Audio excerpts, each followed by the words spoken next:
Hello friends, आपका स्वागत है हमारे YouTube channel A to Z NCERT facts में। तो आज हम लोग पढ़ने वाले हैं उत्तर भारत के मैदान के बारे में। तो जैसा कि आप लोग जानते हैं, उत्तर भारत का मैदान बहुत ही विस्तृत है और उत्तरी भारत का मैदान सिंधु, गंगा, ब्रह्मपुत्र नदियों से बहाकर ले गए लाए गए जलोढ़ के निक्षेप यानी जलोढ़ मिट्टी के जमाव यानी अवसाद से बना है। जैसा कि आप मैप में देख सकते हैं, इसमें 3 भाग है। एक है सिंधु मैदान, जो कि सिंधु नदी के साथ साथ सिंधु नदी के और उसके सहायक नदियों के विस्तार के साथ साथ बहती है। और सिंधु मैदान का बहुत सारा हिस्सा पाकिस्तान में भी पड़ता है, लेकिन चूंकि हम लोग भारत के बारे में पढ़ रहे हैं इसलिए फोकस हम लोग भारत में करेंगे। और सिंधु मैदान का विस्तार पंजाब और हिमाचल प्रदेश और हरियाणा के क्षेत्र में पड़ता है। हिमाचल प्रदेश में बहुत कम कहिए, पंजाब और हरियाणा के क्षेत्र में सिंधु मैदान पड़ता है। और दूसरा आता है हमारा गंगा का मैदान। तो गंगा और उसकी सहायक नदियों के साथ, जो कि बांग्लादेश के साथ तक जाती है, इसके साथ जो मैदान है उसे कहते हैं गंगा का मैदान। और उसके बाद है ब्रह्मपुत्र का मैदान, और ब्रह्मपुत्र का मैदान मूल रूप से असम और बांग्लादेश के इलाके में पड़ता है। तो आइए देखते हैं हम लोग इसका अगला विशेषता। इस मैदान की पूर्व से पश्चिम लंबाई लगभग 3200 किलोमीटर है और औसत चौड़ाई 150 से 300 किलोमीटर है। तो देखते हैं इस मैदान के बारे में। तो इस मैदान को पूरे एक साथ दिखाने का प्रयास किया गया है, जिसकी लंबाई लगभग 3200 किलोमीटर और चौड़ाई कहीं जहां सकरा है वहां 150 किलोमीटर, जहां चौड़ा है वहां 300 किलोमीटर। इस मैदान का क्षेत्रफल लगभग 7 से 7.5 लाख वर्ग किलोमीटर है। तो यह मैदान बहुत ही विस्तृत है, जो कि भारत की भौगोलिक आकृतियों में एक महत्वपूर्ण स्थान रखती है, क्योंकि यह आर्थिक दृष्टि से और जननांकीय दृष्टि से भी बहुत ही महत्वपूर्ण साबित होती है। तो ये रहे उत्तर भारत के मैदान की विशेषताएं। अब बात करते हैं इसकी वर्गीकरण का। तो उत्तर भारत के मैदान को कई भागों में बांटा गया है। उन भागों के बारे में हम लोग जानने का प्रयास करते हैं। तो जैसा कि आप जानते हैं, उत्तर भारत का मैदान को भाबर, तराई और जलोढ़ मैदान में बांटा गया है। और यह बंटवारा क्यों है? क्योंकि उत्तर भारत का मैदान हिमालय के साथ ही, जहां हिमालय खत्म होता है उसके नीचे से उत्तर भारत का मैदान शुरू होता है। हम लोग आगे इसे इमेज के माध्यम से भी देखेंगे।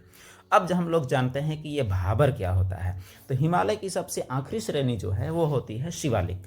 तो शिवालिक के समांतर 8 से 10 किलोमीटर चौड़े पतली पट्टी भाबर कहलाती है। यानी हिमालय के जस्ट बाद शिवालिक के समानांतर जो पट्टी है वो क्या कहलाती है? भाबर।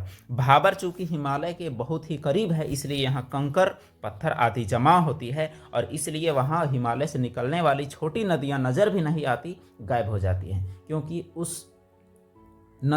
नदियों का जो जल होता है वो कंकर के अंदर ही समा जाता है। अब हम लोग देखते हैं तराई क्या होता है। तो भाबर के ठीक बाद दक्षिण में जो दलदली क्षेत्र होता है, जिसकी चौड़ाई पश्चिम में 10 से 20 किलोमीटर और पूर्व में 30 किलोमीटर होती है, उसे ही हम लोग तराई कहते हैं। तो तराई जैसा कि नाम से ही है, भाबर क्षेत्र में लुप्त नदियां तराई क्षेत्र में निकल कर आती हैं और यहाँ जल का जमाव भी होता है। और उसके बाद आता है जलोढ़ मैदान। तो जलोढ़ मैदान को पुनः 2 हिस्सों में बांटा जाता है। एक होता है बांगर और दूसरा होता है खादर। तो जलोढ़ मैदान जलोढ़ मिट्टी है।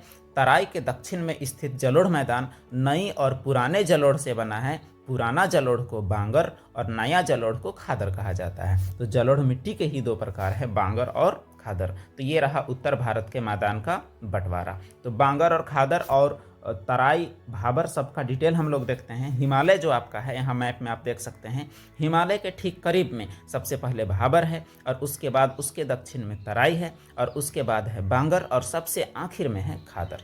तो ये रहा आपका उत्तर भारत के मैदान का बंटवारा। इस मैदान की स्थलाकृति की और एक विशेषता है, सबसे आखिर में जब नदियां जाके समुद्र में गिरने लगती हैं तो गिरने से पहले उनकी चाल धीमी हो जाती है और अपने द्वारा लाए गए अवसादों को जमा करके एक समतल आकृति का निर्माण करती हैं। मैदानी इलाके में बहने वाली नदियां अपने मुहानों पर अपने ले गए अवसादों को जमा करके डेल्टा का निर्माण करते हैं, जो एक त्रिभुजाकार आकृति होती है। त्रिभुजाकार आकृति लैटिन अक्षर डेल्टा के समान होती है, इसलिए इस विशेष स्थलाकृति का नाम डेल्टा रखा गया है। डेल्टा समुद्र तल से 50 से 100 मीटर ऊंची सपाट मैदान होती है। आप मैप में भी देख सकते हैं, गंगा ब्रह्मपुत्र डेल्टा का उदाहरण दिया गया है। उदाहरण के लिए गंगा और ब्रह्मपुत्र सुंदरबन नामक दुनिया के सबसे बड़ी डेल्टा का निर्माण करते हैं।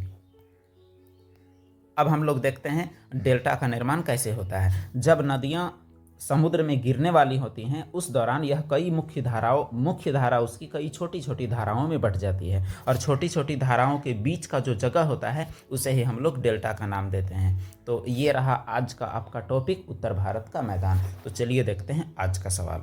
उत्तर भारत का मैदान की क्या विशेषता है?